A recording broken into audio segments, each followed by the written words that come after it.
When the birds suddenly go silent in the forest, run, because that means it is already close.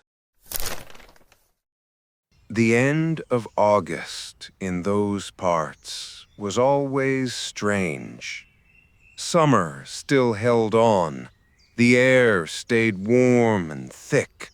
The grass grew tall and lush, and in the evenings the air smelled of heated pine bark and marsh water. But along with that warmth came something else, something old, something heavy, as if the earth itself had grown tired over summer and was slowly rotting from within, quietly, invisibly, in its own way. The village of Kazhina lay almost at the border, the kind of place where Slavic and Hungarian villages had been mixing for centuries, where old men could switch languages mid-sentence, where ancient superstitions were passed down together with surnames and houses.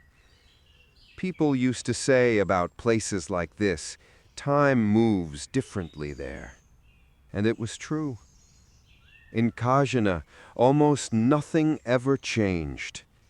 The same crooked houses under rusty roofs, the same old wells, the same gnarled apple trees behind the fences, the same conversations at the shop, the same faces. Even the forest behind the village stayed the same, dark, damp, and too quiet, especially near the marshes. The old people did not like to talk about the marshes after dark, and when they did, only in a low voice, leaning slightly closer. Don't go there at night. Don't listen if someone calls your name. And if the birds suddenly stop singing, leave immediately. Don't look back. The young people laughed, of course. So did they. Laszlo, Andras, and Csilla. 10 years ago. Laszlo switched off the engine of his expensive black foreign SUV and sat still for a few seconds, staring through the windscreen at the old college building. In 10 years, it had barely changed. The same peeling plaster, the same concrete steps, the same narrow windows that now reflected the evening sun in dull orange rectangles. Only everything seemed smaller. That always happens when you return to a place where you were a teenager. The space shrinks, and you suddenly realize you have grown up. Laszlo got out of the car and took a deep breath. The air smelled of dust, smoke from someone's stove, and damp leaves. Somewhere in the distance, a dog was barking lazily. He was just about to light a cigarette when he heard familiar footsteps. Andras had barely changed either. Only his shoulders were broader and his eyes heavier. They embraced without a word, brief, the way men do, slapping each other on the back. The way people embrace when they don't need words to say, I missed you. Andras nodded at the SUV and said it was a good car. Laszlo answered shortly, he works a lot. Andras smiled. It shows. A pause settled between them. Not awkward, more cautious. The way people talk when they are connected not only by friendship, but by something else, something they both prefer not to mention. They sat on the college steps the way they used to in their youth. The sun was slowly sinking behind the rooftops, painting the village in warm copper light. They talked about everything: work, money, the endless exhaustion of adult life, how fast the years fly. Andras pulled bread, sausage, and a bottle of cognac from a bag. They drank a little, not to get drunk, but to make talking a little easier. The warm evening settled slowly over the village. Crickets chirped. From the tops of the pines came the scent of resin. For almost an hour, everything was fine. Almost. Until Andras suddenly asked, not looking at his friend, staring toward the forest, whether Laszlo thinks about her. Laszlo didn't pretend he hadn't understood. He looked at the sunset for a few more seconds, then answered quietly, "Every day." Andras lowered his gaze. He said that sometimes he thinks if they hadn't run that night, if they had gone to look for her straight away, maybe everything would have been different. Maybe they would have been in time. Laszlo cut him off and asked him not to start. Said they were 17. Said they were terrified. Andras laughed nervously and asked, "And what about her?" Laszlo said nothing, because there was nothing to say. The wind carried a damp, marshy smell from the direction of the forest, sweet, heavy, almost rotten, and with it came the memories. When you are 17, the whole world seems to belong to you. They had their own place, a hidden clearing on the hill near the old sawmill, where you could see the marsh and the rusted factory buildings. Adults never went there, and locals tended to avoid that part of the forest altogether. After the sawmill closed down, everything around it slowly died. Windows were smashed, metal was stripped away, roofs caved in. But the old watchman's hut by the marsh still stood, a small wooden house sunk into the ground almost up to its windows, with dark shutters and a low, crooked chimney. A former watchman lived there. Tall, thin, gray-faced with inflamed red eyes. When the sawmill closed, there was nowhere for him to go, so he stayed on by the marshes. At first, the locals felt sorry for him. Then they started to fear him. The old man almost never appeared in the village, only sometimes coming in for salt, kerosene, and grain. And he always repeated the same thing, almost word for word. He said that after dark, you must not go there, that it comes out. The young people laughed at him, said the old man had lost his mind, or maybe his homemade moonshine had finally gotten to him. "What do you mean, it comes out?" But the old man himself never laughed, especially when the marshes came up. On that August evening, they were sitting on the hill, watching the sun slowly sink behind the forest. The grass around them was tall and dry, the end of summer already taking hold. Somewhere below, the old pines were creaking, and from the marshes came the evening dampness that made the air heavier with every passing hour. Csilla was lying on an old blanket with her hands behind her head. Her thick chestnut braid lay across her chest.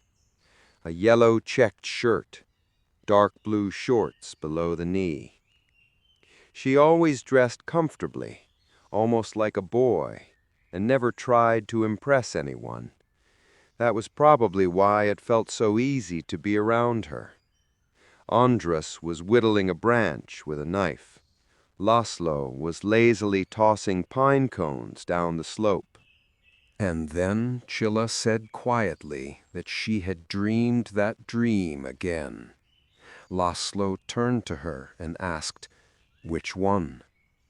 She was quiet for a moment, staring toward the watchman's hut, then answered, "The marsh. The marsh again." As if she were standing in the middle of fog and could hear someone calling her, not with words, just a voice, distant, quiet, almost gentle. Andras snorted and joked that maybe it was time she got married. Csilla shrugged him off, but her voice was serious. She said it wasn't just a dream, that the marsh felt alive to her, and that it was better not to go there after dark. After those words, an uncomfortable silence settled in. Even the crickets seemed to go quiet for a moment. Laszlo tried to make a joke of it, but Csilla was already looking back at the watchman's hut, very carefully, as if she expected someone to be looking back from inside. They went there a few days later. The sun was already setting when Andras suddenly suggested going up closer to the watchman's hut to see what the old man was so afraid of. Csilla said straight away that they shouldn't. Andras teased her, asked if she was scared. The evening had gone to their heads a little. The mood was too carefree, and the forest seemed like an ordinary evening forest, quiet and familiar. Csilla sighed and went with them anyway. They came down from the hill. The grass grew wetter with every step. The ground began to squelch underfoot. Between the trees, a pale mist was slowly spreading, low, barely noticeable at first, but growing thicker with each step. And the closer they got to the hut, the quieter everything became. At some point, Laszlo realized he could not hear any birds. None at all. The forest was silent in a way that felt unnatural. A silence so complete it pressed against your ears. He was about to say something when the door of the watchman's hut flew open. The old man appeared in the doorway. In his hands, a kerosene lamp. The yellow flame lit up his pale face, his sunken cheeks, and inflamed eyes, which immediately found all three of them among the trees. The old man had a white bushy beard, a thick knitted cap pulled down to his ears, rubber boots up to the knee, and a hand-rolled cigarette in his teeth. His voice was dry and hoarse. He asked what they thought they were doing, demanded they leave immediately, said that after dark no one had any business being here. Andras smiled and asked, "Why not?" The old man looked at him as if the question itself was an insult, then said, "Because it comes out." A heavy pause settled.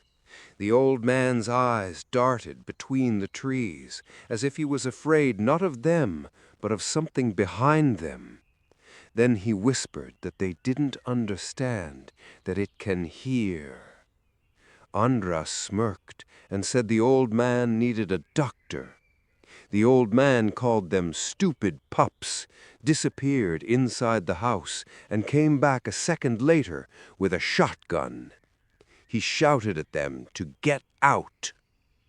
The shot fired into the air was so loud that the whole forest seemed to flinch, and they ran, immediately, without thinking. Laszlo bolted left, Andras ran down the slope, and Csilla ran straight ahead, into the fog between the trees, her red shirt vanishing into the white mist. Nobody shouted, "Stop, stay together." Nobody said anything at all. Laszlo had no memory of how he made it back to the village. Branches whipped his face. Wet grass slipped under his feet. His lungs burned. Several times it seemed like something was running behind him. Not a person, something large. The crack of branches first to his right, then to his left, then almost right behind him. But he never looked back, because fear sometimes becomes so strong that a person begins to be afraid even of seeing the source of that fear. When the first houses of Kazhina appeared ahead, Laszlo nearly collapsed. His hands were shaking. His clothes were soaked with sweat. He could taste blood in his mouth. His mother met him on the doorstep. She asked what happened. Where are the others? Laszlo only said he didn't know, and that was the first lie. Andras arrived about 40 minutes later, pale, dirty, empty-eyed. They locked themselves in Laszlo's room and sat in silence almost until morning. Neither of them said Czilla's name, because both of them were thinking the same thing. They had abandoned her. That night, Czilla's mother was working a night shift in a neighboring village. She only found out her daughter hadn't come home in the early hours. That was when the search began. Almost the whole village turned out. Men combed the forest with flashlights. Then the police came, then rescue teams. They searched the old sawmill, the marshes, the abandoned ditches, but Csilla was nowhere. No tracks, no clothing, nothing at all. As if the forest had simply taken her, quietly, carefully, without a trace. The watchman was the first to be taken in, Laszlo remembered, watching him being led from the house. The old man didn't resist. He just kept mumbling the same things over and over. I warned them. I told them. It heard us. Everyone decided he had lost his mind completely. And then time moved on. Only not for them. The sun had almost disappeared behind the forest when Laszlo suddenly said, "Let's go there." Andras looked up and asked, "Now?" Laszlo said, "Yes." Andras studied him for a long moment, then asked what exactly Laszlo hoped to find there. Laszlo answered honestly, he didn't know.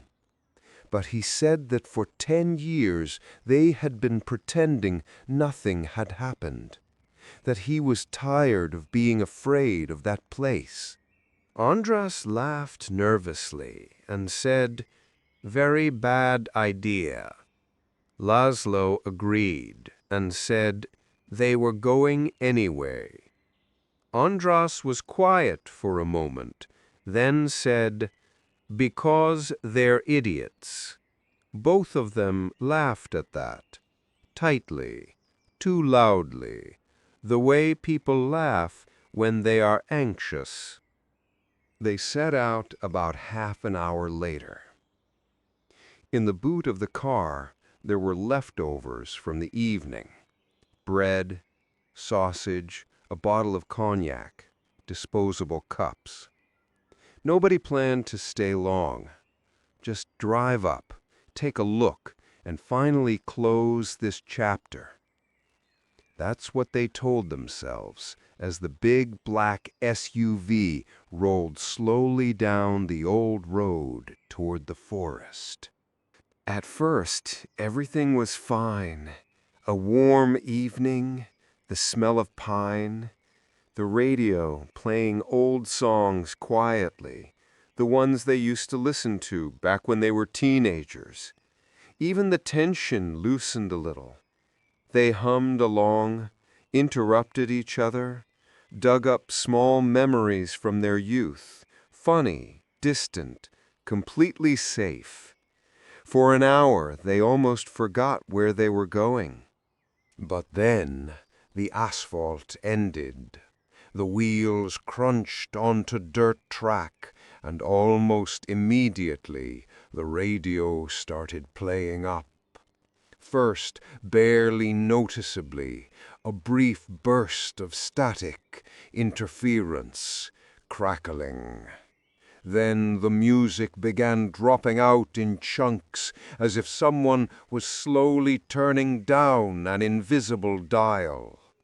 Laszlo hit the dashboard with his palm. The music came back for a few seconds and disappeared again.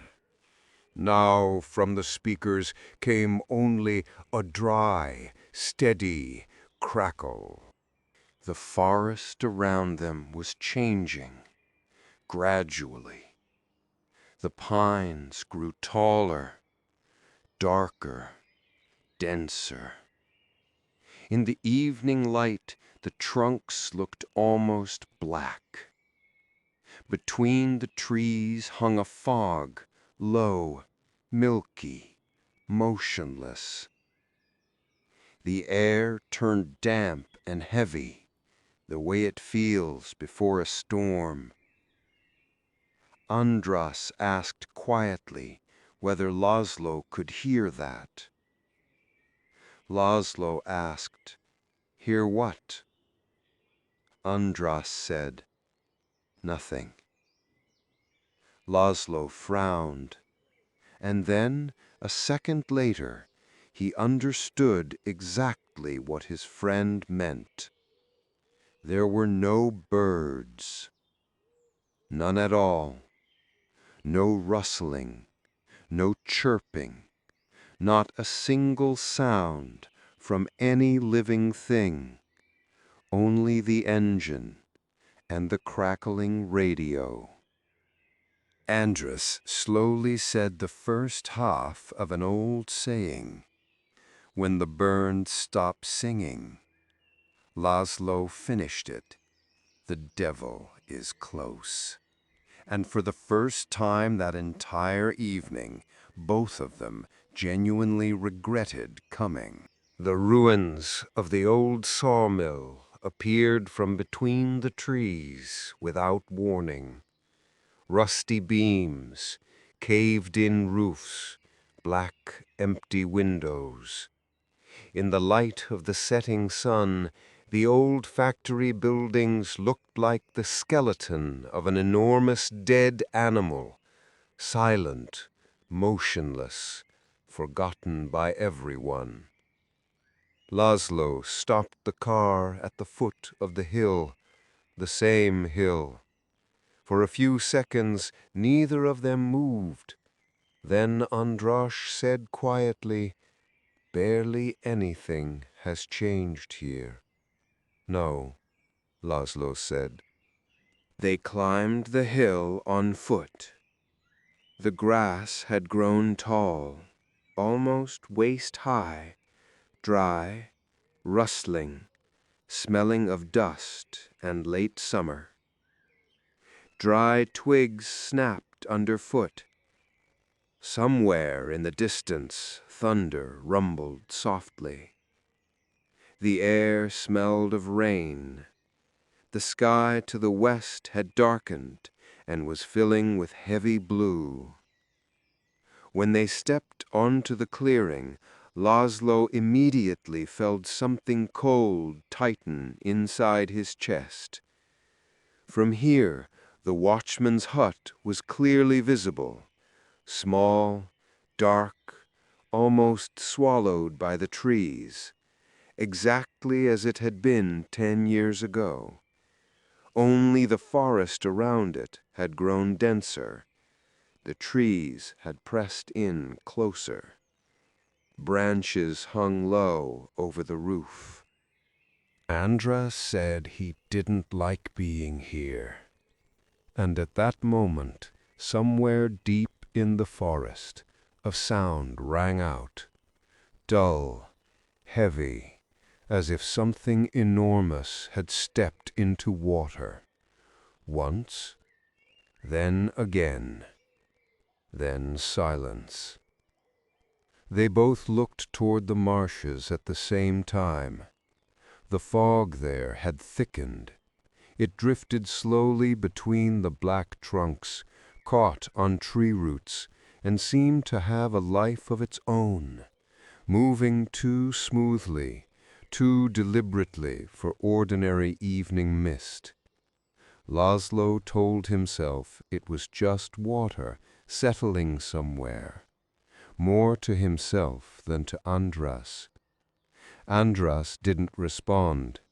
He was watching the hut. For a second, a light flickered in the window. A warm yellow flame swayed behind the dirty glass and vanished. Both of them froze. Andras asked quietly, "Did you see that?" Laszlo said, "Yes, the light was gone," as if someone had slowly covered a kerosene lamp with their hand. For a few seconds they stood still. Then Laszlo exhaled shortly and said, "Let's go." Andras asked, "Maybe we shouldn't." Laszlo said, "We're already here." The walk down from the hill felt longer than it had in their youth. Or maybe it just seemed that way, because each step was harder. Grass caught at their legs. Wet earth squelched underfoot.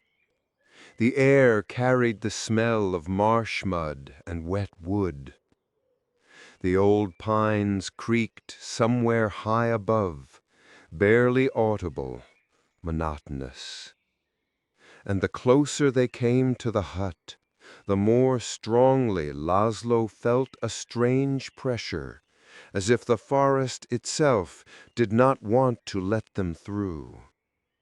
When about 20 meters remained between them and the house, Andras suddenly stopped and whispered, "Do you hear that?" Laszlo listened. At first, nothing. Then, very quietly, as if someone inside the hut was walking, slowly, heavily, the creak of floorboards, one step, a pause, another step. Laszlo said there was someone in there. Andras said that was impossible, but the light in the window flickered again, longer this time, a warm yellow flame swaying behind dirty glass. They reached the porch, and that was when Laszlo noticed the signs. They were carved directly into the wood, above the door, on the door frame, around every window. Strange symbols made of deep cuts and crossing lines. Some looked like old Slavic protective symbols. He had seen them in history books. Others resembled runes, and some looked as though they had been scratched in haste with a shaking hand, uneven, deep, with ragged edges. Andras said quietly, "He did this." Laszlo asked, "The watchman?" Andras shrugged. "Who else?" Then added, "Must have been mad." Laszlo agreed. It looked like it. Above the door hung a dried bunch of wormwood. Next to it, a bundle of thistles with twisted black stems. Under the window, old rusty nails had been hammered in crossways. Andras noticed this and said, "Old protective charms." Said his grandmother used to make similar ones against evil. Laszlo laughed nervously and said that it had clearly worked out very well for the old man. And at that moment, the door slowly creaked inward, just a little, as if the house had heard them. Both stepped back instinctively. From inside came a gust of cold, damp, cellar-like, smelling of old wood, dust, and marsh water. Laszlo took out his phone, switched on the torch, and said, "We'll just take a quick look and go." Andras nodded. They went in. The floorboards creaked quietly underfoot. Inside, the hut turned out to be smaller than either of them remembered. Old table by the window, iron bed with a mesh frame, stove with a closed door, shelves with jars, an old calendar on the wall, 1998. Dried herbs hanging from the ceiling beams, almost black with age. Everything was covered with a thin layer of dust, but not a single broken window, no rubbish, no trace of anyone having been here, as if people had been unconsciously avoiding this place for years, as if something invisible had been keeping them away.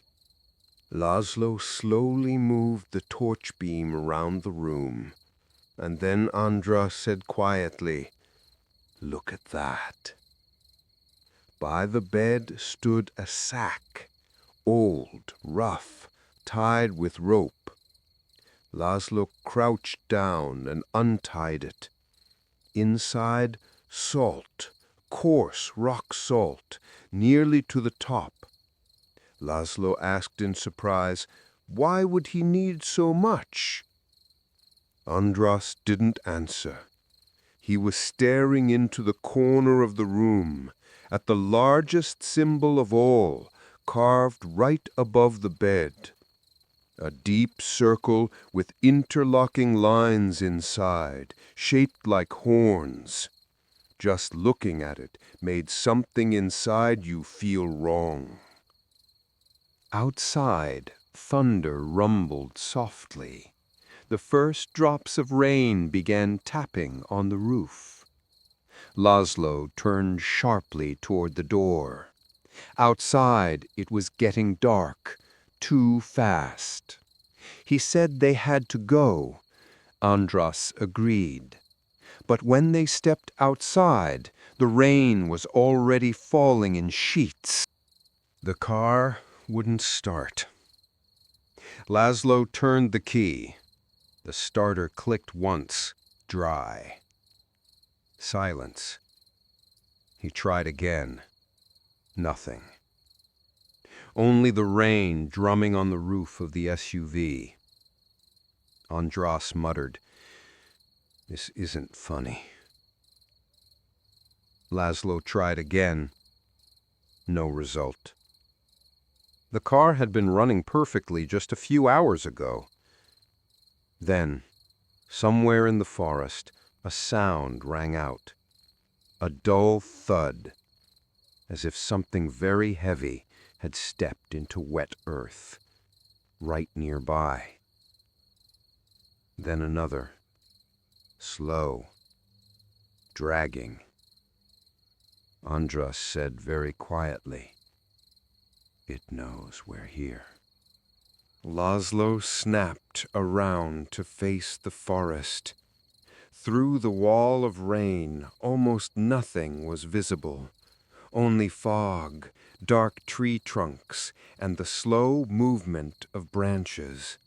But the sense of something else being present had become almost physical, as if someone was standing between the pines, looking directly at them, unblinking, patient. A step. To the right. Heavy, sticky, like an enormous hoof being pulled from wet ground. Then another, closer. And then the radio switched on by itself, with a sharp crackle. Both of them flinched. For a second, nothing but hissing. Then, through the static, a voice broke through. Quiet, female, coming from somewhere very deep, like the bottom of water. The voice said Laszlo's name. Andras went white. He whispered, "No." The voice came again, barely audible. "Help me." It was Czilla's voice, the same calm, soft voice they hadn't heard in 10 years. Only now it sounded different, too far away, too faint, like something calling from a place you cannot come back from. Andras breathed out. This can't be her. The radio crackled again. From the speakers came, "I'm here." Laszlo felt his hands begin to shake. His mind tried to find explanations, interference, someone's prank, coincidence. But inside he already knew there are no coincidences. Outside came another step, right alongside the car now. Something enormous was slowly circling them. Step, pause, step. The raindrops on the windscreen began to vibrate in a strange way, as if something so heavy was passing that the ground beneath them trembled slightly. In the darkness between the trees, a shadow appeared. Enormous. Too tall for a human. It moved slowly, almost lazily, sometimes disappearing into the fog and then appearing again among the pines. The shape was impossible to make out, only the size, and the feeling of something wrong, something from another world. The shadow stopped directly opposite the car. The radio came alive again. The voice of Csilla said, "You abandoned me." Laszlo reached over and cut the ignition, but the voice didn't stop. It kept coming from the speakers, quietly asking, "Why did you run?" At that moment, something hit the roof of the car with force. Both of them cried out. Then came the sound of scraping, slow, metallic, unbearable, as if someone was dragging long claws across the roof of the SUV. That sound passed through the whole body in a wave of physical dread, from scalp to feet. Laszlo shouted, "Back to the hut!" They threw themselves out of the car and ran through the mud back toward the house. The rain soaked them through in seconds. Water splashed underfoot.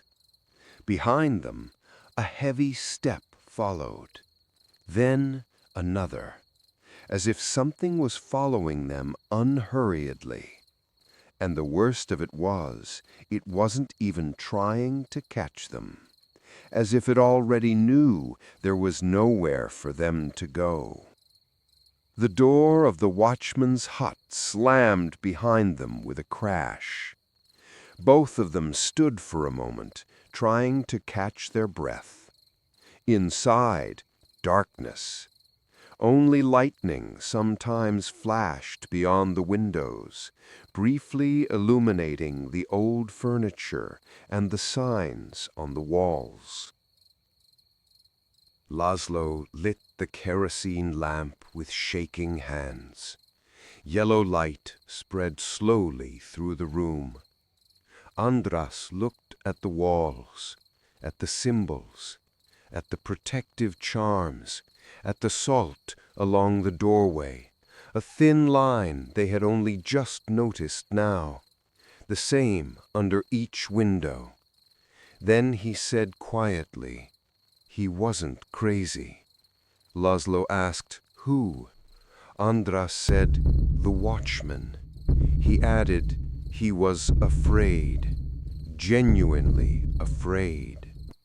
Outside came a step again, right beside the wall. The house quietly creaked.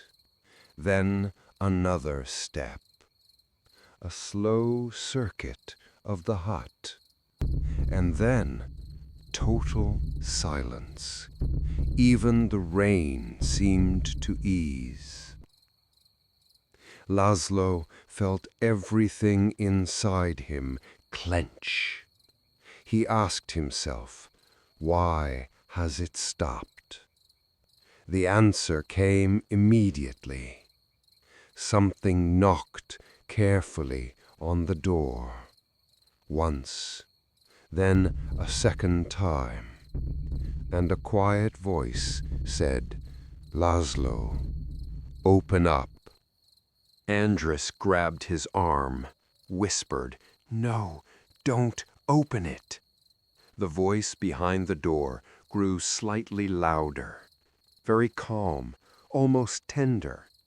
It said it was cold outside, asked to be let in, said please.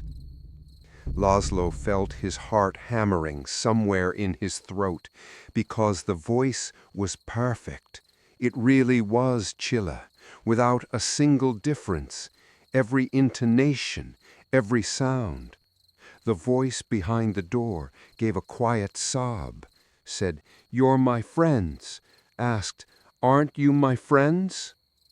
And then another sound started up, quiet at first, as if someone was slowly drawing a fingernail across the wood. The scraping grew louder, slow, dragging, the kind that makes your teeth ache, a long metal claw being pressed into the door's surface. Andras said hoarsely, don't open it. Laszlo said he wasn't going to. But the voice on the other side sounded too real.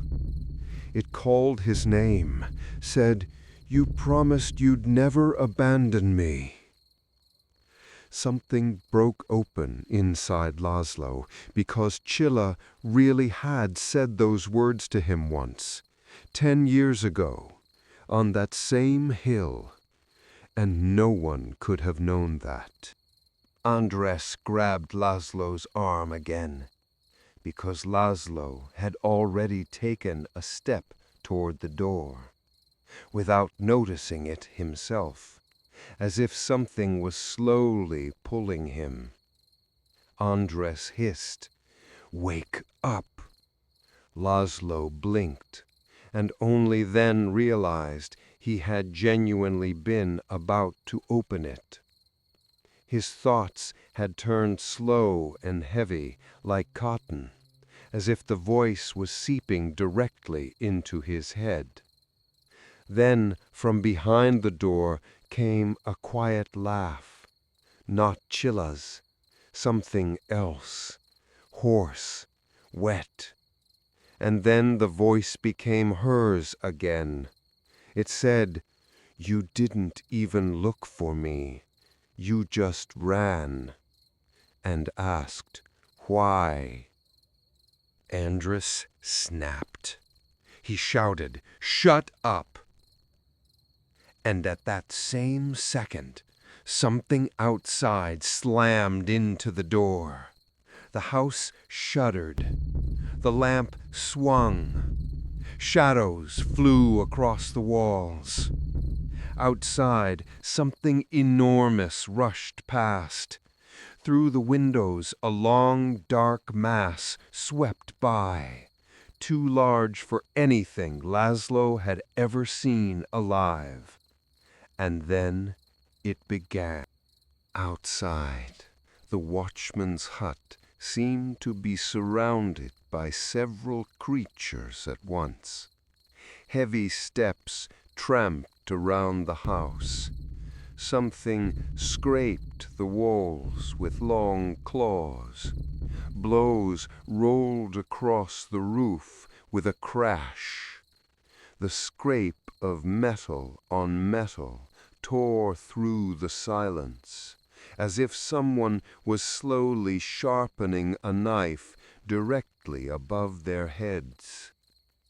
And between all these sounds, again and again, came Csilla's voice, sometimes from the door, sometimes from the window, sometimes from directly behind the wall, saying it was in pain, saying, "I'm here alone," calling out Laszlo's name.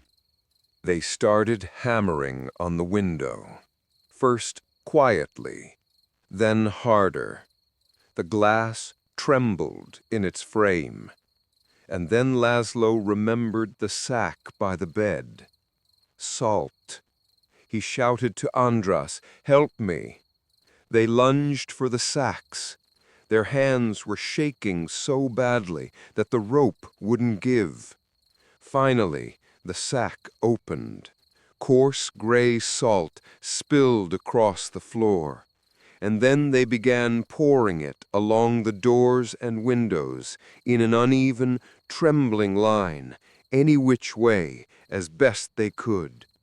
Laszlo didn't know if he believed in this, but in that moment a person grabs on to anything at all. Something struck the window again outside. The glass cracked with a quiet groan. And then everything went silent instantly, so instantly that Laszlo's ears rang. Only the sound of rain remained, and Andras's heavy breathing. For several seconds, neither of them dared to move. Then, from outside, came a step, but further away now, as if something was circling the house, slowly, not leaving, just waiting. Laszlo slowly lifted the lamp and went to the window. Andras whispered, "Don't," but he was already looking. The rain had eased slightly. Thick white wisps of fog drifted between the trees. At first, Laszlo saw nothing, and then, between the pines, a vast shadow moved slowly past, too tall, too wide across the shoulders. Without a clear form, only the sense of something ancient and deeply wrong. And when lightning briefly lit the forest, Laszlo thought he could see long curved horns rising above the shadow. In the next second, the darkness swallowed everything again. Laszlo stepped back from the window. Andras asked, "What did you see?" Laszlo said, "Nothing good." The voice of Csilla returned from time to time through the night, quietly, almost in a whisper, sometimes from behind the door, sometimes as if from the forest itself, saying it was cold, asking why they had left her, saying she had called for them, and each time the voice was a little quieter, as if something was slowly breaking it, turning it into something other. Toward morning, Andras couldn't hold it in any more. He said quietly, "What if she really is out there?" Laszlo answered sharply, "No." Andras said, "But what if?" Laszlo said again, "No," firmly, without hesitation. Andras lowered his head, then very quietly admitted that he had been hearing her in his dreams almost every night. Laszlo said nothing because he had been hearing her too. Dawn came slowly. First, the windows turned gray, barely, as if someone had mixed a little ash into the darkness. Then the silhouettes of trees appeared behind the glass. Then a thin scarlet line appeared in the east. The birds did not sing. In this forest birds stayed silent even in daytime. But the silence changed its quality, not threatening anymore, just empty. Somewhere outside a crow called out, the first living sound of the entire night. A few minutes later, the windows began to pale for real. They only ventured out when the sun had risen above the rooftops. They opened the door slowly, almost afraid of what might be standing on the threshold. But outside it was quiet, too quiet. The rain had stopped. The forest stood wet and motionless. Water dripped from the branches. Over the marshes lay a pale morning fog. And then Andras swore under his breath. The earth around the watchman's hut was trampled everywhere. In the mud, hoof prints showed up clearly, enormous, cloven, with sharp edges, not like a cow's, not like a horse's. These were too large and pressed too deep, as if something of impossible weight had been circling the house all night. The tracks led from the marsh, looped around the house, and went back into the bog, many times over. On the walls of the hut ran long gouges, deep, ragged, as if the wood had been raked by enormous metal claws. And right at the threshold lay a thick red slime, viscous, gleaming. From it came a powerful stench of marsh and rotten eggs, so sharp it nearly made Andras sick. Laszlo stood looking at the tracks in silence, and understood. After this night, he would never again be able to convince himself it had all been his imagination. They almost ran back to the car. Laszlo got behind the wheel and sat for a moment, staring ahead, then turned the key. The engine started instantly, first try, as if nothing had happened during the night, as if no one had been here at all. Both were silent. Andras glanced back nervously at the hut. It stood among the wet trees, old and motionless. Only now, in daylight, the house looked even more frightening, because it looked completely real, too real for a nightmare. They moved off slowly, wheels sinking into the mud, branches scraping the doors.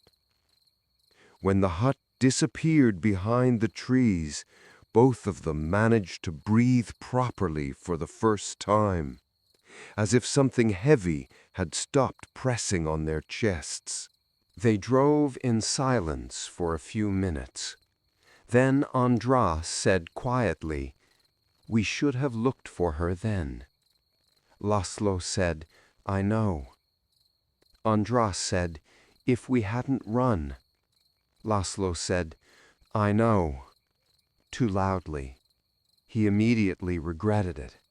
But inside, for 10 years, one thing had been sitting unchanged.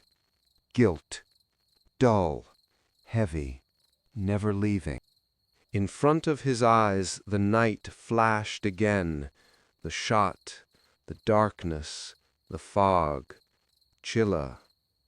And then Laszlo remembered a detail he had been trying to forget for all those years. At the moment they scattered after the shot, Csilla turned around, just for a second, and looked toward the marshes, as if she had seen someone. And then she was simply gone between the trees.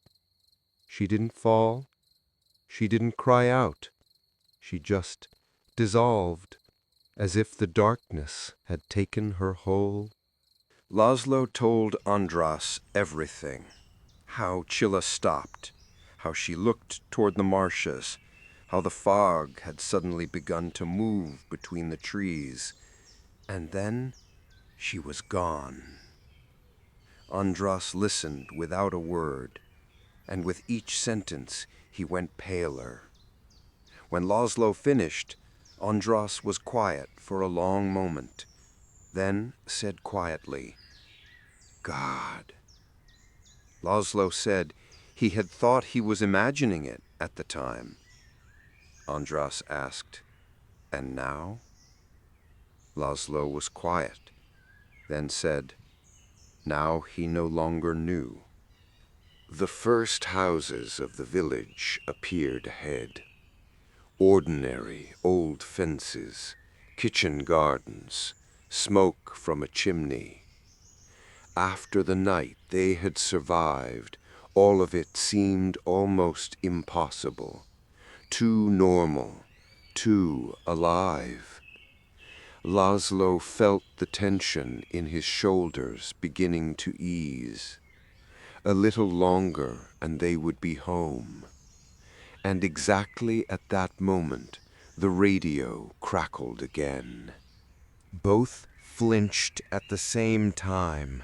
Static cut through the interior of the car in a sharp, dry burst. Then music returned for a second and vanished immediately. From the speakers came heavy, wet breathing, then a quiet laugh, and Cilla's voice whispered, "Do you really think I let you go?" In the same instant, the radio switched itself off. Silence fell. Laszlo felt everything inside him turn to ice. And then Andras raised his hand very slowly and pointed ahead. Laszlo looked. His heart seemed to stop. The road ahead led back into the forest. That forest. The same old pines, the same dirt track, and the rusty sign of the sawmill. They both looked behind them at the same moment. The village was gone.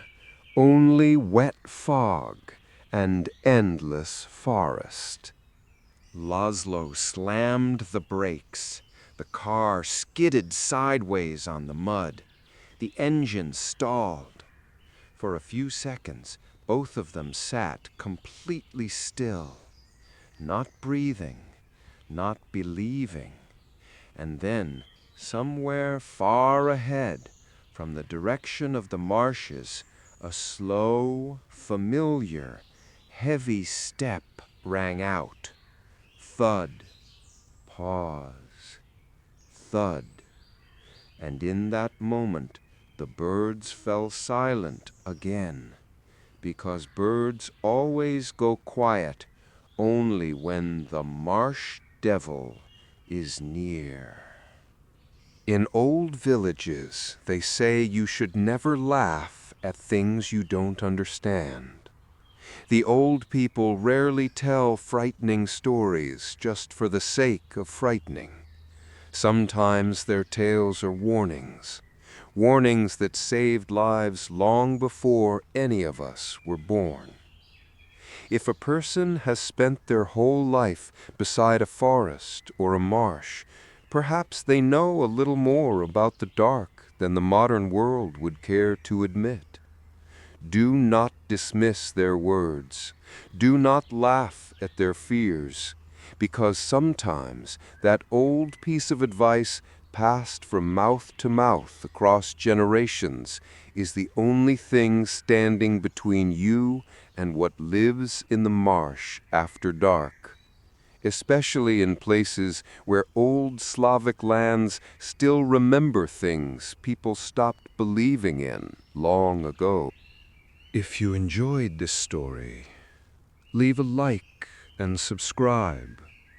It inspires me to create new stories and introduce more and more people around the world to the old Slavic folklore and mystery that still lives in forgotten places. Dark Max Stories.